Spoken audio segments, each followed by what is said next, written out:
Welcome back to another deep dive into the darkest corners of Fallout lore. Today's confession comes from someone who discovered a truth so disturbing it cost her everything she had built. We are exploring the terrifying possibility of orbital survivors' space stations that never came down, and the people who have been watching the Wasteland for 2 centuries. This is the story of humanity's ultimate observers waiting in perfect patience for the right moment to return and reclaim a world they never really left. Let the confession begin. I am broadcasting this signal from coordinates I cannot disclose, using equipment I stole from people who would kill me if they knew what I discovered.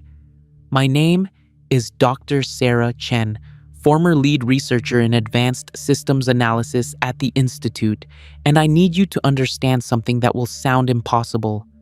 I have proof that humanity survived the Great War in space, and they have been watching us for 200 years.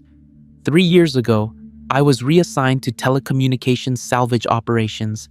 The Institute needed better signal equipment to extend our synth network, so they sent me topside to raid pre-war facilities.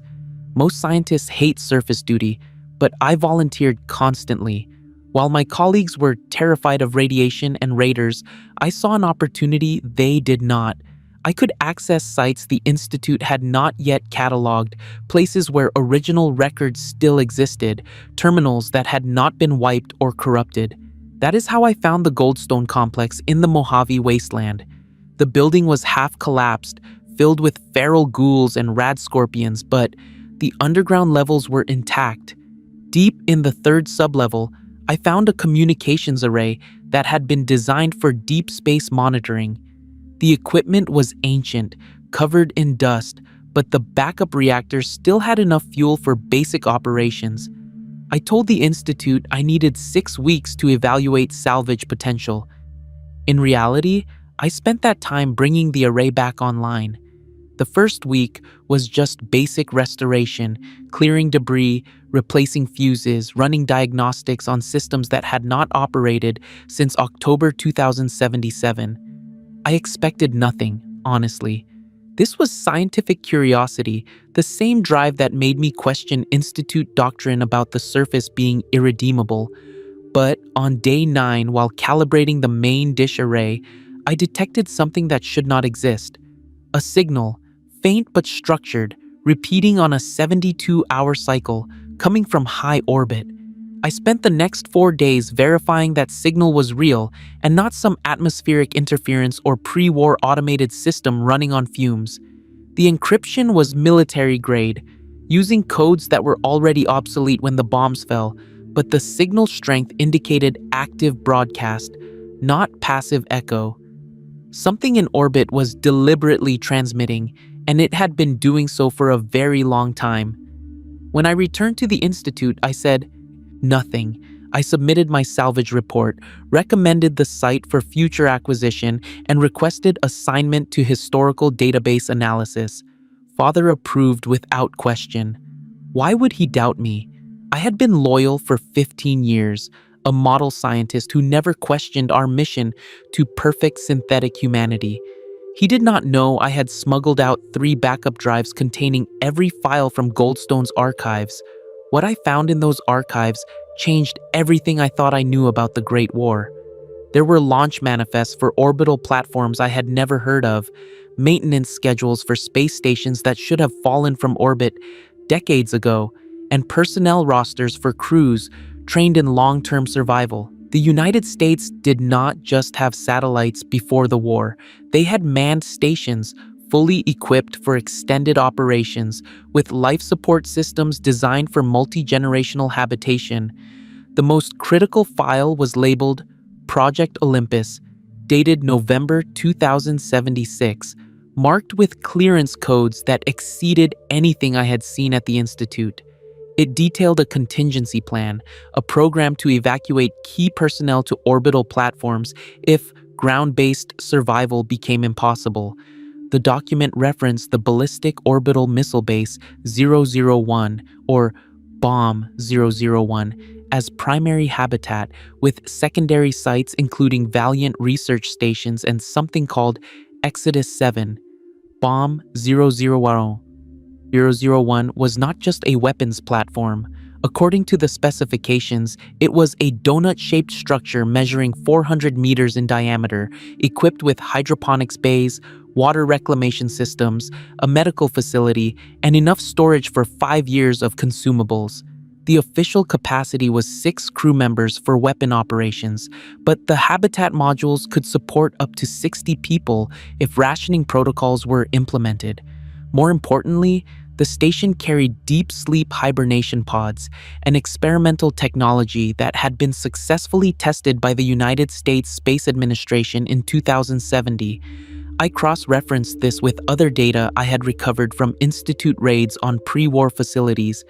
In the ruins of a Vault-Tec corporate office, I found references to Protocol Olympus in executive communications. One memo, dated March 2077, discussed ensuring continuity above if continuity below fails, suggesting Vault-Tec executives knew about the orbital evacuation plan. Another document mentioned shipments of hibernation equipment to Bloomfield Space Center in Arizona, the same facility that had been building Bomb 003 before the war. The deep sleep technology was the key to everything. In 2070, the USA launched a mission with 4 astronauts who entered hibernation pods shortly after achieving orbit. They were supposed to wake in 2075, with a possible extension to 2080. That mission eventually crashed in Appalachia in 2103, 33 years after launch. One astronaut survived. If hibernation could sustain someone for that long, then rotating sleep schedules could keep a crew alive indefinitely. 6 people could maintain a space station for centuries if only 2 were awake at any time, performing basic maintenance while the others slept. I needed more evidence. Signal detection was not enough. I needed visual confirmation, orbital tracking data, something that would prove these stations still existed. So, I began a second project, one even more dangerous than the first. I started stealing equipment from the Institute itself. Over 18 months, I diverted components' routine requisitions, a targeting scope here, optical sensors there, processing chips from damaged synths. Each piece was small enough to avoid notice, but together they formed something the Institute would never approve: a telescope. Not a simple Wasteland scavenger's toy, but a precision instrument capable of tracking objects in high orbit. I assembled it in an abandoned observatory north of Boston, a place so irradiated that even supermutants avoided it. The radiation was actually beneficial, keeping away anyone who might discover what I was doing. I wore a rad suit, worked in 4-hour shifts, and slowly brought the telescope online. It took 7 months before I could calibrate the tracking system, another 3 before I could link it to the Goldstone array for signal triangulation. Then, on a clear night in September, exactly 3 years after I found that first signal, I saw them. Not with my own eyes, but through image enhancement and long exposure photography. 4 distinct objects in stable orbit, too large to be pre-war satellites, maintaining positions that required active station-keeping maneuvers. They were not drifting debris. They were under intelligent control. I spent the next 6 months verifying orbital mechanics, calculating decay rates, confirming that these objects had been actively maneuvering to maintain their positions. Natural orbital decay would have brought them down decades ago. Someone was making course corrections, burning fuel, adjusting trajectories. The objects matched the dimensions of Bomb 001, Kovac Muldoon platform, and 2 unidentified structures that could be Valiant-class stations. Then I made contact. I had been broadcasting on old USA frequencies using authentication codes I found in Goldstone's databases, trying every possible combination. Most transmissions vanished into void, but 3 weeks ago, something answered. Not with words, but with a data packet, compressed and encrypted, containing a single message that had been logged 2 days earlier. The message read, "Crew in deep sleep. Surface conditions remain hostile. Awaiting improvement metrics. Do not attempt re-entry. Bomb 001. Commander Reynolds. Day 7-3. 2-5 of continuous operations. Day 7. 1325 is exactly 200 years. I need you to understand what this means. While we fought over scraps in the ruins, while the Institute built synths and the Brotherhood hoarded technology, there were people above us, watching everything, waiting in perfect safety. They saw the bombs fall. They monitored the radiation as it spread and eventually decreased. They watched settlements form, watched factions wage war, watched us struggle to survive while they slept in shifts, conserving resources, maintaining their orbital fortress. The psychological horror of this cannot be overstated. They have perfect intelligence on every major faction. From orbit, they can see Brotherhood airships, track NCR troop movements, monitor Institute activity. They know where we are, what we are doing, how we fight, and they have chosen not to intervene. Why? What are they waiting for? The most terrifying possibility is that they are waiting for us to develop sufficiently to be useful. Think about it from their perspective. They have advanced technology, manufacturing capabilities in zero gravity, and perfect strategic position, but they lack numbers, genetic diversity, and ground resources. If they descended now, they would need to conquer us, subdue us, establish dominance. But if they wait until we have rebuilt infrastructure, re-established industrial capacity, and created stable societies, then they could arrive as saviors rather than conquerors, and we would welcome them. If you are still with me after hearing this, hit that like and subscribe button. I have analyzed the power requirements for maintaining orbital stations, and the numbers reveal something even more disturbing. Bomb 001 was designed with a temporary generator because the main reactor never arrived before the war. According to Bloomfield Space Center records, that temporary generator could sustain basic life support for approximately 10 years at absolute minimum power consumption. Yet these stations have been operational for 200 years. That means they found a way to generate or acquire additional power in orbit. The most likely explanation is solar collection. Pre-war technology had already developed high-efficiency photovoltaic arrays for long-duration space missions.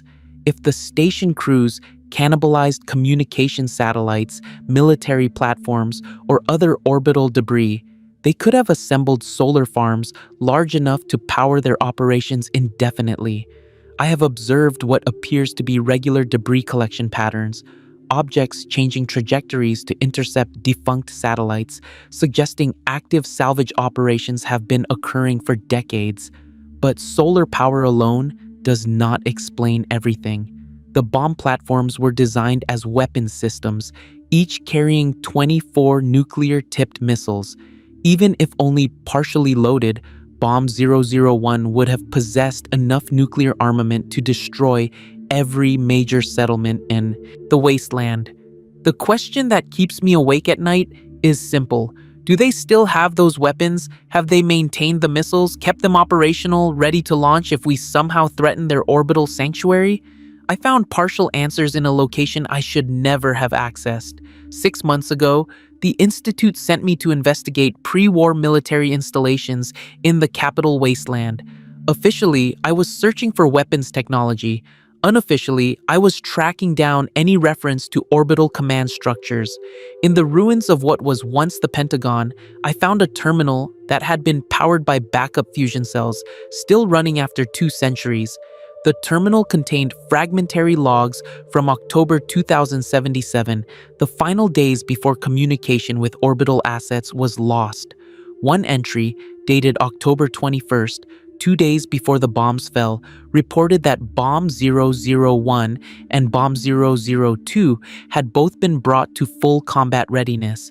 All missile systems were armed. Targeting solutions had been calculated for Chinese mainland installations, and crews were on high alert. Then the war happened. Communications failed, and the next entry simply read, "All ground control lost. Orbital assets presumed autonomous." Autonomous. That single word carries terrifying implications. The stations were designed to operate independently if ground command was destroyed. They had authorization protocols, contingency orders, rules of engagement that would activate if certain conditions were met. What were those conditions? Under what circumstances would a space station watching Earth burn decide to launch its remaining nuclear missiles at the ruins below? I cross-referenced this with data I recovered from the White Spring Congressional Bunker in Appalachia.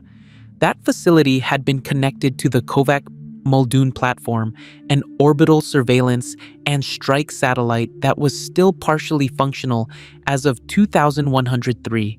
The bunker's eye, Modus, had been able to direct orbital strikes, call in supply drops, and access reconnaissance data from orbit.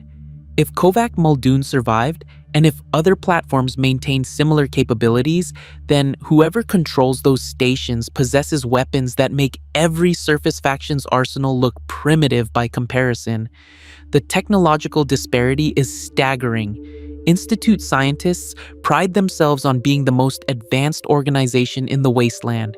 We have molecular teleportation, synthetic biology, and advanced robotics, but compared to functional orbital weapons platforms with 200 years of zero-gravity manufacturing, we are children playing with broken toys. If station-born engineers have been maintaining and improving their systems, learning from failures, adapting technology in ways we cannot imagine, then they might possess capabilities that would seem like magic to anyone on the surface. I have documented evidence of orbital construction activity. Through telescope observation, I have recorded what appears to be expansion of one structure, new modules being attached, solar arrays being repositioned. This suggests they are not merely surviving in orbit, they are building, growing, preparing for something.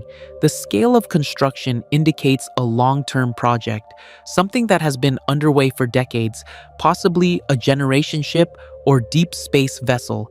The pre-war plans I found reference something called Exodus 7, described only as contingency vehicle for species, continuation beyond solar system if planetary recovery deemed impossible. The document was heavily redacted, but it mentioned assembly in orbit, multi-generational capability, and a destination that was listed only as viable alternative. If they have been building an interstellar arc for 2 centuries, they might be close to completion, and if they leave, they will take with them all the knowledge, technology, and genetic diversity that could help rebuild Earth. But there is another possibility, one that I find even more disturbing. What if they are not planning to leave? What if they are preparing to descend? I have detected changes in orbital patterns over the past year. The objects are gradually lowering their altitude, not enough to cause immediate re-entry, but enough to suggest deliberate preparation. It is like watching someone climb down a ladder, taking their time, checking each rung before committing weight. They are not falling, they are descending with purpose. I think they have been waiting for specific conditions. Radiation levels in most regions have decreased to survivable levels. Major population centers have been re-established. Technology is being rediscovered and rebuilt. We have proven we can survive, adapt, and rebuild civilization from ashes. From their perspective, we have done the hard work of clearing radiation, dealing with immediate threats, and establishing basic infrastructure. Now the planet is ready for their return. The strategic calculus is brilliant in its cruelty. If they had descended immediately after the war, they would have faced impossible radiation levels, complete infrastructure collapse, and desperate populations willing to kill for any advantage.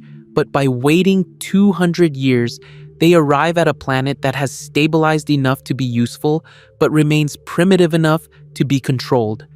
We have rebuilt just enough to be worth conquering. I have found evidence suggesting they have already begun making contact, not openly, but through careful infiltration and observation. There are reports from across the wasteland of strangers who appear in settlements, ask detailed questions about local politics and technology, then vanish before anyone can learn where they came from. The Brotherhood has documented encounters with individuals who possessed pre-war knowledge that no vault dweller or ghoul could explain. The Institute has intercepted radio transmissions using encryption methods that should not exist. What if some of them have already come down? Not in force, not openly, but as scouts, gathering intelligence, assessing our capabilities, identifying potential allies and threats. They would need to understand surface conditions before committing to full descent.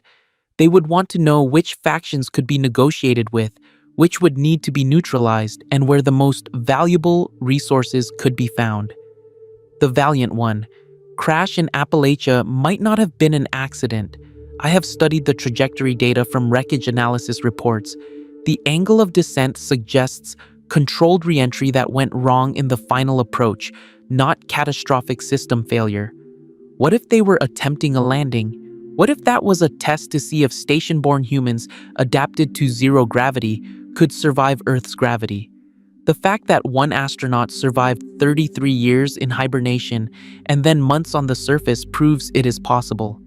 I have calculated the biological implications of 200 years in zero gravity. Even with artificial gravity from rotation, which the bomb stations were not designed to provide, humans born in space would develop differently. Bone density would decrease, cardiovascular systems would adapt to low-stress environments, and muscle development would be fundamentally altered. Anyone born on those stations would find Earth's gravity crushing, possibly fatal without extensive preparation or medical intervention. But that assumes they have not solved that problem. 2 centuries is long enough to develop medical treatments, genetic modifications, or cybernetic enhancements that could allow spaceborne humans to function on Earth. The Institute achieved synthetic biology in less than a century, working with limited resources. What could orbital scientists achieve with unlimited time, zero-gravity manufacturing, and access to pre-war research databases that were never destroyed? The more I learn, the more I realize we are not prepared for what is coming. The Brotherhood thinks they are defending humanity with their steel and laser weapons. The Institute believes they represent the future with their synths. The NCR thinks they are rebuilding civilization with laws and democracy. But none of them understand they are being watched by people who possess technology we cannot match, strategic position we cannot threaten, and patience we cannot comprehend. I have tried to warn them. 3 months ago, I sent an encrypted message to Elder Maxon of the Brotherhood, detailing everything I had discovered. The message was intercepted by Institute security. I was brought before Father for interrogation. He did not believe my claims about orbital survivors. He thought I had been compromised by surface radiation, that my mind had been damaged by prolonged exposure to the Wasteland. He reassigned me to internal research, confined to the Institute complex, under constant observation. That was when I realized the truth about Father, about the Institute's leadership, about everyone who holds power in the Wasteland. They cannot accept that there might be something greater than themselves, something they cannot control or understand. Their entire identity is built on being the most advanced, the most intelligent, the ones who will determine humanity's future. The existence of orbital survivors threatens that identity, so they reject it without investigation. I escaped 2 weeks ago during a synth retrieval operation that went badly. In the chaos of super mutant attacks and collapsing buildings, I simply walked away. The Institute thinks I am dead, crushed under rubble along with 3 coursers and a dozen Gen 1 synths. I took nothing with me except the data drives hidden in my suit lining and the knowledge that I am probably the only person on Earth who understands what is about to happen. I have established this broadcast station in a location that I will not disclose, using salvaged equipment and power cells that will last approximately 6 more months. I am transmitting on multiple frequencies, hoping someone will listen, someone will investigate, someone will take this threat seriously before it is too late. If this story has kept you listening this far, and you want more of these dark confessions from the Wasteland, hit that like button. It really motivates me to create similar Fallout lores. The signal I received from Bomb 001 was not the only message I have intercepted. Over the past 3 weeks, I have documented 17 separate transmissions from orbit, each using different encryption protocols, each originating from distinct orbital positions. They are not just surviving up there, they are communicating with each other, coordinating activities, maintaining what appears to be a functioning government or command structure across multiple platforms. The transmissions are brief, heavily compressed, and contain data I cannot fully decrypt without access to institute computational resources I no longer possess. But I have been able to extract fragments, pieces of conversations that reveal the mindset of people who have spent 2 centuries watching us from above. One message, partially decoded, contained a phrase that has haunted me since I first read it. Surface factions demonstrate acceptable technological progression. Recommend advancement to Phase 3 of Descent Protocol. Phase 3. That implies there have been Phase 1 and Phase 2, stages of a plan that has been unfolding for years, possibly decades, without anyone on the surface realizing we were being evaluated, tested, measured against criteria we did not know existed. I have tried to reconstruct what those earlier phases might have been. Phase 1 was likely pure observation, gathering data on radiation levels, climate patterns, and biological recovery. They would have monitored wildlife populations, tracked the spread of mutations, and documented the gradual decrease in background radiation. This phase probably lasted 50 to 70 years, long enough to establish that Earth would eventually be habitable again. Phase 2 must have involved monitoring human populations, watching as we emerged from vaults and bunkers, observing how we rebuilt societies, fought wars, and developed new technologies. They would have studied our factions, analyzed our strengths and weaknesses, and identified potential collaborators and potential threats. The fact that they consider our technological progression acceptable suggests they have been comparing our development against some predetermined standard. Now we are entering Phase 3, Descent Protocol. The words themselves are clinical, bureaucratic, the language of people implementing a long-term plan with methodical precision. But what does descent actually mean? Is it diplomatic contact, military invasion, or something more subtle? Are they planning to arrive as saviors offering advanced technology or as conquerors enforcing submission? I have found clues in the strangest places. 2 months before I escaped the Institute, I was analyzing salvaged holotapes from a pre-war military installation. Most were corrupted beyond recovery, but one contained a partial recording of a meeting dated November 2076, just weeks before the bombs fell. A general was briefing senior officers about contingency plans, and he said something that I initially dismissed as paranoid delusion. He said, "If Project Olympus is activated, the orbital command structure will have complete autonomy to determine when and how to re-establish contact with surface survivors. They will be instructed to wait until surface conditions permit safe integration and to ensure that returning personnel will not face hostile resistance from irradiated populations." Hostile resistance from irradiated populations. That is what they think of us. We are not fellow survivors struggling to rebuild. We are potential threats, irradiated savages who might attack their returning forces. From their perspective, everyone born after the war is genetically compromised, mentally unstable, and culturally primitive. They see themselves as pure strain humanity, the last inheritors of true civilization, returning to claim a world that rightfully belongs to them. The eugenic implications are staggering. If they have maintained genetic diversity through careful breeding programs, if they have preserved pre-war genetic material and knowledge, they might view themselves as superior to everyone on the surface. Vault dwellers are seen as experimental subjects of corporate cruelty. Wastelanders are mutated and radiation-scarred.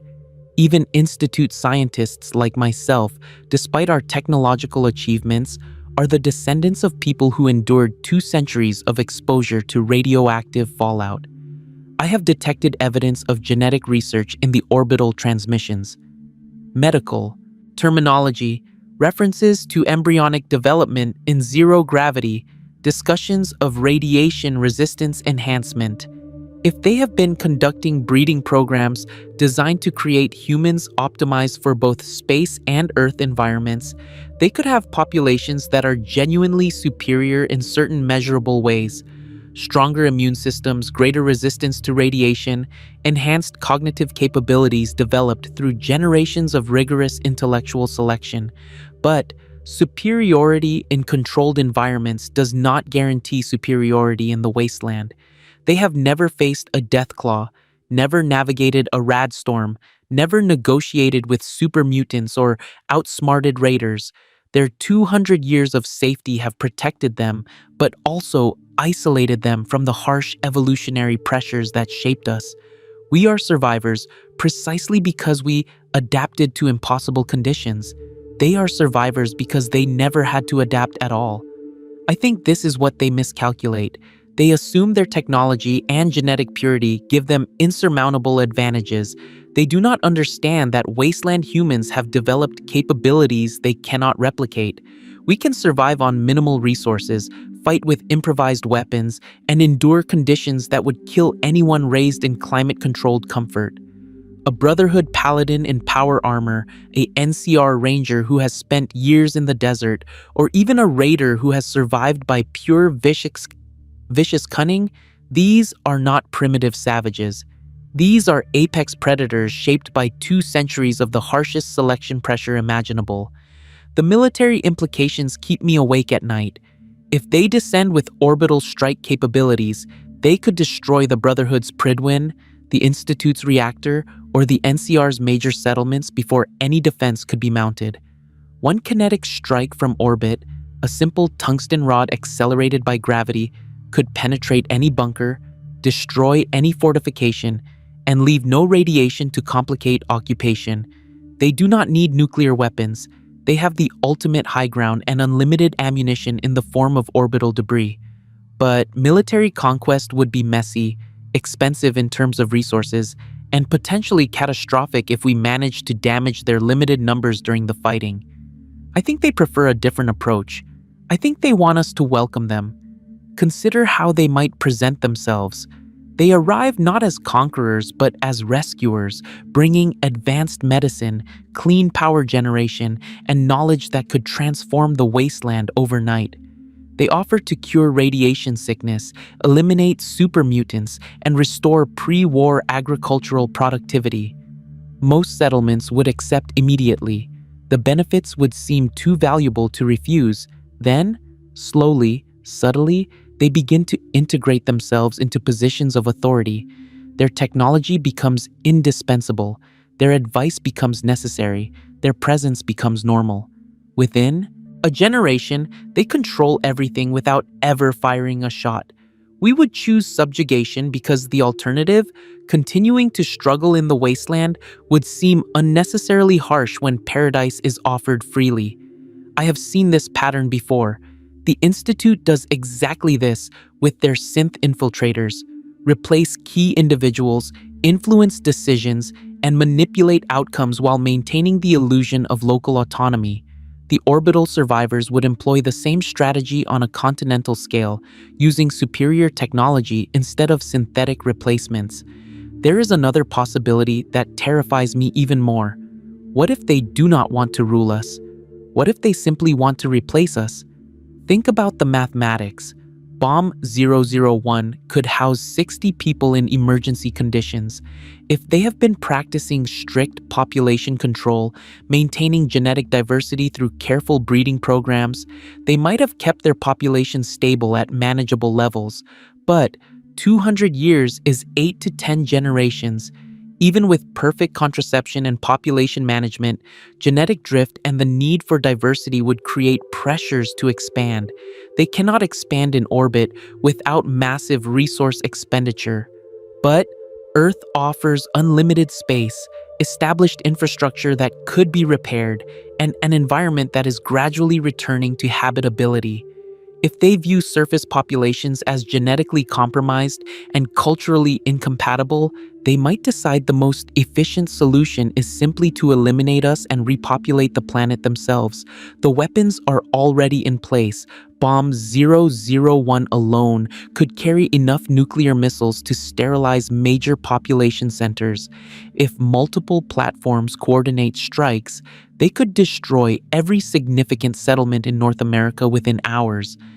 Then, they wait a few more decades for radiation to decrease again, descend to an empty planet, and begin rebuilding civilization according to their vision, without the complication of dealing with irradiated survivors who might resist their authority. I pray I am wrong about this. I hope they retain enough humanity, enough connection to the people they left behind, to see us as fellow humans rather than obstacles to be removed.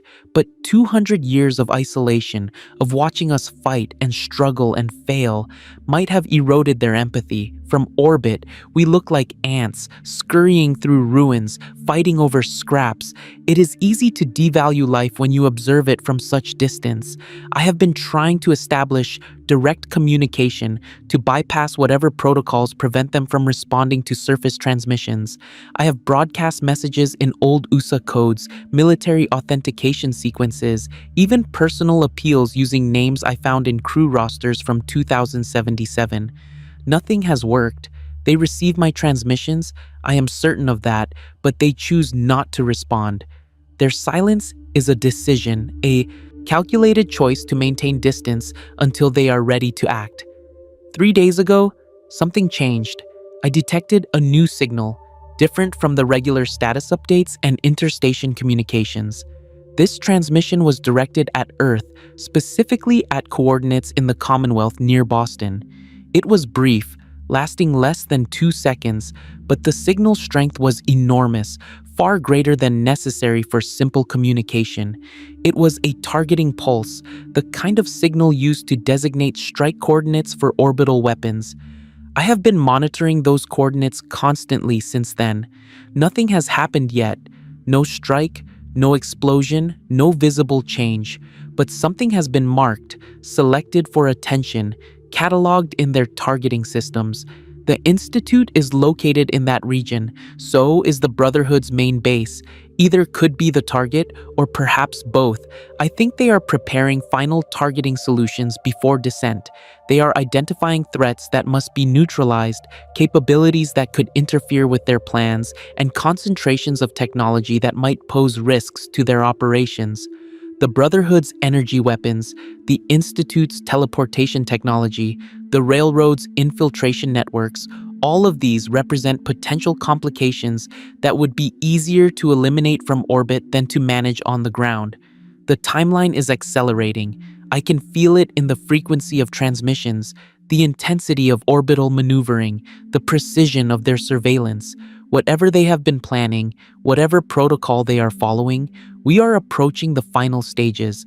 I estimate we have months at most, possibly only weeks, before they make their move.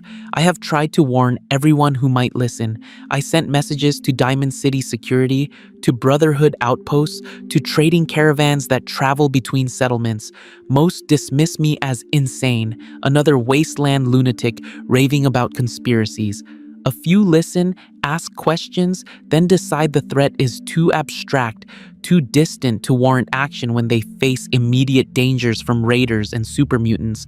Only one person has taken me seriously, a Brotherhood scribe named Halen, stationed at a remote outpost, who has been tracking anomalous signals for years. She has detected the same patterns I have, the same regular transmissions, the same evidence of orbital activity.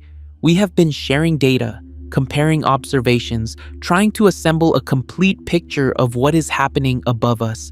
Halen believes we can make contact, that if we demonstrate sufficient technological capability, the orbital survivors might view us as equals rather than primitives. She wants to build a more powerful transmitter, one that could establish two-way communication instead of my one-sided broadcasts. I am less optimistic. I think the time for communication has passed. I think they have already decided what they are going to do, and nothing we say will change their plans. But I help her anyway, because what else can I do? I am a scientist. I solve problems with research, analysis, and technology. The alternative, accepting that we are helpless before an orbital threat we cannot reach or resist, is intolerable. So I work with Halen, building better equipment, refining our data, and hoping that somehow, against all evidence, we can find a way to change what is coming. Last night, I intercepted the transmission I have been dreading. It was brief, encoded in a format I had never seen before, but I managed to decrypt enough to understand its meaning. The message originated from Bomb 001 and was directed to all other orbital platforms simultaneously. It read, "Descent authorization confirmed. Phase 3 implementation scheduled for spring 2288. All stations prepare for atmospheric entry sequence. Surface integration protocol approved. Spring 2288. That is less than 4 months from now." I immediately contacted Halen with the information. She was silent for a long moment, then asked the question I had been asking myself. What do we do? How do we prepare for something like this? Do we warn people and risk mass panic, or do we stay silent and hope that somehow their intentions are peaceful? We decided to investigate one final lead. In all my research, I kept finding references to a location called Site R, a pre-war continuity of government facility that supposedly maintained communication links with orbital assets. The location was heavily classified, but I found fragmentary coordinates in a USA database that suggested it was somewhere in the mountains of Pennsylvania, buried deep underground and possibly still operational.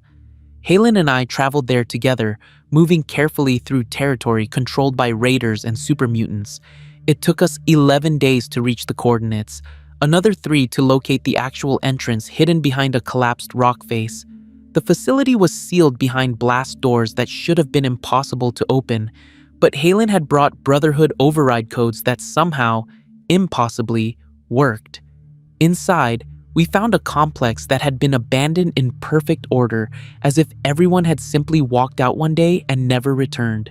The terminals were still active, running on geothermal power that had operated continuously for 200 years. The central command center contained a bank of screens displaying orbital tracking data, communication logs, and real-time feeds from satellites that should have fallen from orbit decades ago. Someone had been maintaining this facility. Recently, the dust patterns were wrong. Footprints in the corridors were no more than a week old. Equipment had been moved, terminals accessed, and supplies consumed. We were not alone in this facility, or at least, we were not the first to arrive here in recent times. Then I saw it. On the main display screen, a live feed showing Earth from orbit. The image quality was impossibly clear, better than anything pre-war technology should have achieved. The view was rotating slowly, showing the Commonwealth, the capital Wasteland, the Mojave Desert, all visible in perfect detail. Someone was watching us from above, and they were using this facility to coordinate their observations. Halen began accessing the communication terminals while I examined the orbital tracking data. What I found confirmed my worst fears and revealed truths even more disturbing than I had imagined. The orbital platforms were not just preparing to descend, they had been descending gradually for the past 15 years, lowering their altitude in carefully calculated stages, moving closer to Earth while maintaining stable orbits. But that was not the revelation that made my blood freeze. It was the personnel records. According to the database, Bomb 001 had maintained continuous habitation for 200 years, just as I suspected, but the crew manifest showed something impossible. The current commander was listed as Reynolds, Marcus, the same name from the message I intercepted. But Marcus Reynolds had been the original mission commander in 2077. No human could survive 200 years, not even with hibernation technology, unless they had perfected something the surface world never achieved, unless they had solved the problem of indefinite life extension. I dug deeper into the medical files, and what I found was both miraculous and horrifying. The orbital crews had not just maintained themselves through hibernation rotation, they had developed biological modification techniques that extended human lifespan far beyond natural limits. The The records described cellular regeneration therapy, telomere restoration, and genetic repair mechanisms that could keep human bodies functioning for centuries. Marcus Reynolds was not a descendant of the original commander. He was the original commander, kept alive for 200 years through medical technology we cannot imagine. How many of them were originals? How many of the people preparing to descend had actually witnessed the Great War, had watched the bombs fall, had made the conscious decision to wait 2 centuries before returning? The psychological implications were staggering. These were not descendants who learned about pre-war America from history books. These were people who remembered it, who had lived in it, who had watched their entire civilization destroy itself and spent 200 years deciding what to do about it. I accessed the communication logs and found records of every transmission sent from the orbital platforms over the past 50 years. Most were routine status updates and maintenance reports, but scattered among them were personal journals, recordings that the crew members made for themselves, documenting their thoughts and feelings about the long wait. One entry, recorded by Commander Reynolds himself 30 years ago, contained words that have been echoing in my mind ever since. We watched them burn the world. We watched them poison the air and destroy everything beautiful. We escaped because we were smart enough, important enough, to be given a chance at survival. When we return, we will not make the same mistakes. We will not allow the same failures. Humanity deserves another chance, but only under proper guidance. Proper guidance. He meant their guidance. They had spent 200 years watching us struggle, and they had concluded that we could not be trusted with our own future. Another journal entry, this one from a scientist named Dr. Elizabeth Warren, was even more explicit. The surface populations show remarkable resilience but catastrophic judgment. They fight over resources instead of cooperating. They hoard technology instead of sharing it. They repeat the same tribal conflicts that destroyed the old world. We cannot simply return and hope they will welcome our leadership. We must demonstrate superiority so absolute that resistance becomes unthinkable. I showed these entries to Halen. She read them in silence, her face growing harder with each word. When she finished, she looked at me and said something I will never forget. They are not coming to save us. They are coming to replace us. We spent 3 more days in that facility, copying every file we could access, documenting every piece of evidence. What we found painted a complete picture of their intentions. Phase 3 was not first contact. It was conquest, carefully planned and meticulously prepared. The descent protocol included detailed instructions for neutralizing surface threats. The Brotherhood of Steel was designated as a primary military target due to their technological capabilities and organizational structure. The Institute was marked for immediate destruction, their teleportation technology deemed too dangerous to allow to continue existing. The NCR was classified as a potential ally if properly managed, but their democratic government would need to be dismantled and replaced with appointed leadership. Every major settlement had been cataloged, evaluated, and assigned a threat level. Diamond City was low threat, useful for establishing initial contact. Good Neighbor was marked for elimination due to its culture of resistance to authority. The Pridwin would be destroyed in orbit before it could respond to the threat. They had planned everything. Every contingency, every possibility, every potential resistance had been anticipated and countered. In their 200 years of preparation, they had achieved a level of strategic planning that no surface faction could match. But they had made one critical mistake. They had underestimated our ability to discover their plans. Halen and I left Site R with enough evidence to prove everything. We had communication logs, personnel records, strategic plans, and most importantly, we had the access codes that would allow us to broadcast directly to the orbital platforms on frequencies they could not ignore. Now I am back at my hidden broadcast station, preparing to do something that might doom us all or might save us. I am going to speak directly to Commander Reynolds and everyone else in orbit. I am going to tell them that we know what they are planning, that we have discovered their protocols, and that we will not submit peacefully to conquest, disguised as salvation. I do not know if this will change anything. They might accelerate their timeline, attack immediately before we can prepare defenses. They might dismiss us as insignificant, too primitive to pose a real threat. Or they might, possibly, reconsider their assumptions about surface survivors and recognize that 200 years of wasteland survival has created something they did not anticipate. A humanity that is harder, stronger, and more resourceful than the civilization they remember. I have sent copies of all our evidence to every faction that might listen. The Brotherhood, the Railroad, the Minutemen, even scattered NCR outposts. Some will dismiss it, some will investigate, a few might prepare. That is all I can hope for. In my final analysis, I realize that I have become what the Institute always feared I would become. A rogue element, operating outside acceptable parameters, pursuing truth regardless of consequences. Father was right to be suspicious of my surface assignments. I was contaminated, but not by radiation. I was contaminated by hope, by the stubborn belief that knowledge matters more than safety, that truth matters more than comfort. The people in orbit had safety and comfort for 200 years, and it turned them into something cold and calculating. We had neither, and it turned us into survivors. When they descend, they will discover that survival is the most valuable skill humanity ever developed. I do not know how this will end. I do not know if we can resist an orbital assault, if we can negotiate with people who view us as inferiors, or if we can forge an alliance with survivors who abandoned us 2 centuries ago. What I know is that we deserve the chance to try.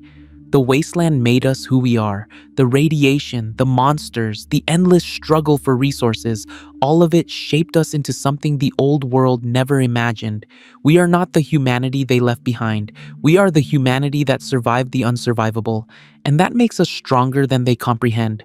To Commander Reynolds and everyone else in orbit, I say this.